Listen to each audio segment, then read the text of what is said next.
Hey guys, welcome back to my channel.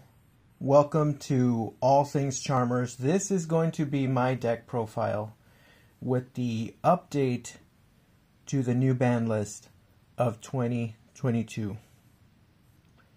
Anything after this is going to be purely cosmetic. Now I have my main deck, my side deck, actually that's my side deck, and my extra deck. All three decks complete. This is the final form that I'm going to choose to play with. And I'm going to explain why I chose to play it like this. So let's start with the main deck. I decided to run 2 of Alsa, 2 of Hita, Familiar Possessed, 2 Area,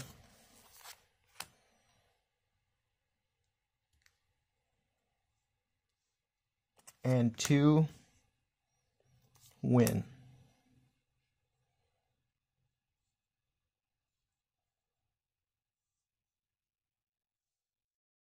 Those are going to be my Familiar Possessed monsters. Then I'm going to have 1 Charmer, 1 Earth Charmer, Alsa, 1 Fire Charmer, Hita, 1 Water Charmer, and 1 Wind Charmer.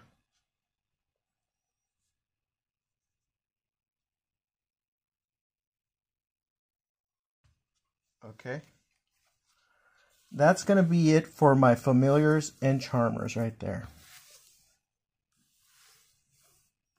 Next, my additional support is going to include 3 Luna,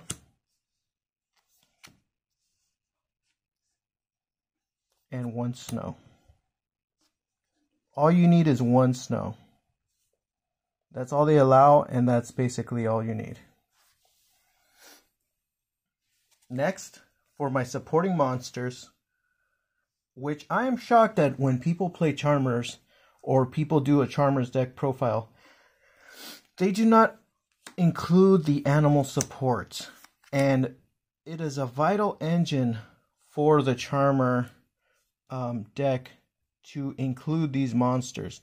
Basically, if you are not running these monsters, you're essentially taking the motor out of the car or the vehicle. No vehicle is going to run well without its motor. 3 Nefarious, 3 Inari Fire, 3 Gigabyte, and 3 Ranryu. Yes, 3 this time. Finally got the 3rd structure deck.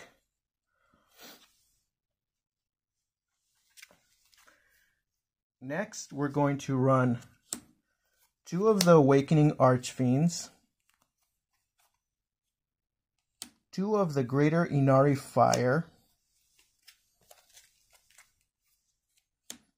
2 of the Awakening of the Possessed Gaga Gigabyte, and 2 Resin Ryu. Very essential for this Charmer deck.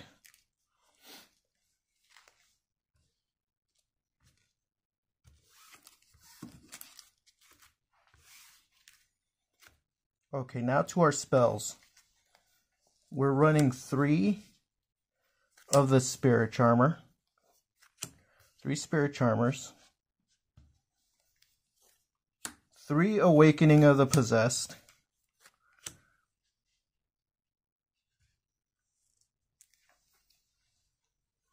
1 Secret Village. And 1 Raigeki.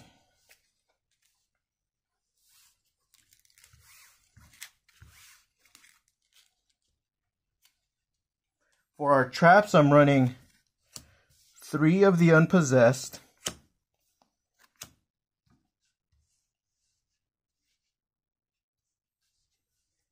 and 3 of the Possessed Partnerships.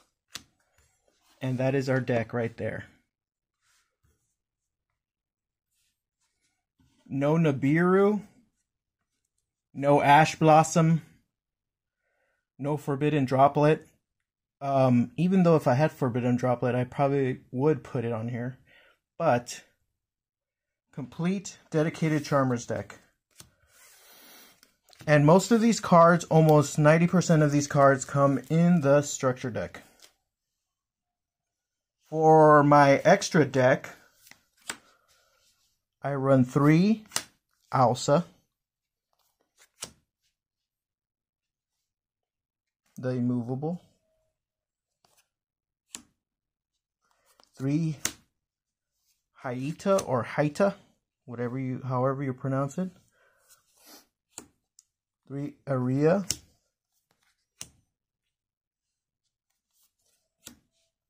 3 Win, 1 Lena, the Light Charmer, 1 number 52 Diamond King Crab, and 1 Evil Swarm Ouroboros.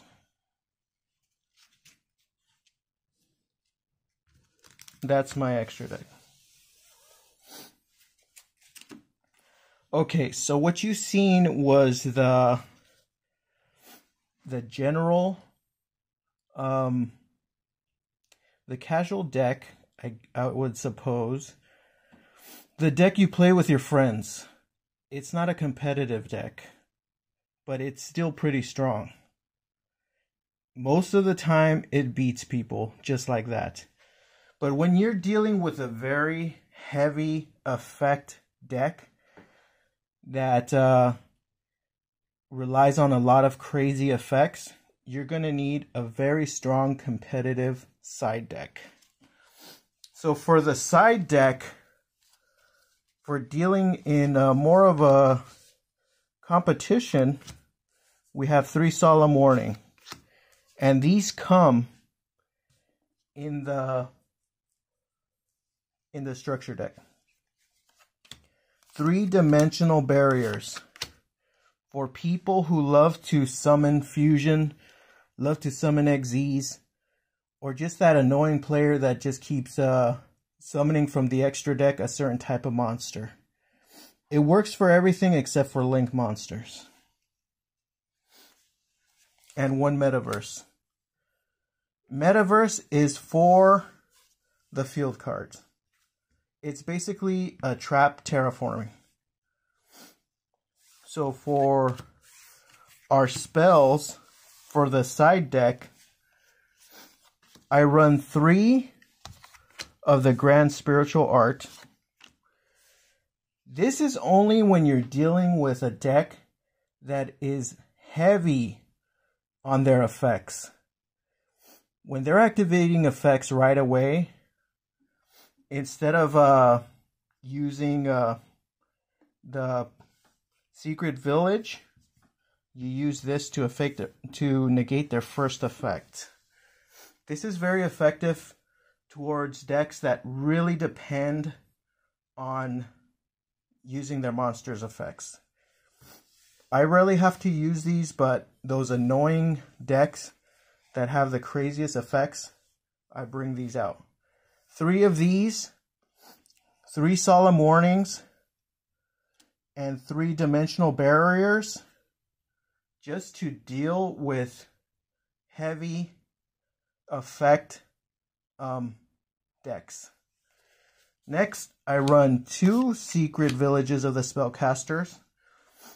And usually this is running 3 of these and 1 Terraforming is enough to give you an edge with around 80% of the decks out there. You really don't need more than Secret Village of the Spellcasters. And then if you really need it, 2 more Raigekis and 1 Terraforming. Just to get your field cards in play quickly. So let's say you have a very effect heavy deck. You're going to want to play 3 of the Grand Spiritual Arts you have to trade in 3 of the Solemn Warnings. And the Dimensional Barrier is only for if you have someone that keeps summoning from the extra deck and they're annoying with it. So Dimensional Barrier is optional. It all depends on who you battle. But for effect heavy decks, you want to switch out your cards for the Grand Spiritual Art and the Solemn Warnings and throw in one of the Terraformings, and if you absolutely need to, one Metaverse, basically giving you 5 chances to get this field card. And the Solemn Warnings will help disrupt your opponent. So yeah, that's my deck. It's a fun deck. It's played Sky Strikers. It claps Sky Strikers. It's like it clapped Heroes. It clapped Cosmos. The only one that did give me a problem was Heroes. Heroes and Dark Law is very dangerous to this deck, but you can even clap Heroes. So this deck is pretty it's pretty strong. And I still have more testing and more people to play to see how far it can go. But as far as being a competitive deck, I'm pretty sure this deck can be pretty competitive. If you know how to run it. If you know all the engines and you know how to play the combos, you know when to play the combos, you know how to use your side deck, your extra deck monsters, this has the potential to really win tournaments. So that's my deck. And thank you guys for watching and for all your support, for your comments. I really appreciate everything you guys say, all your information. It really helps me out a lot. And thank you guys for watching.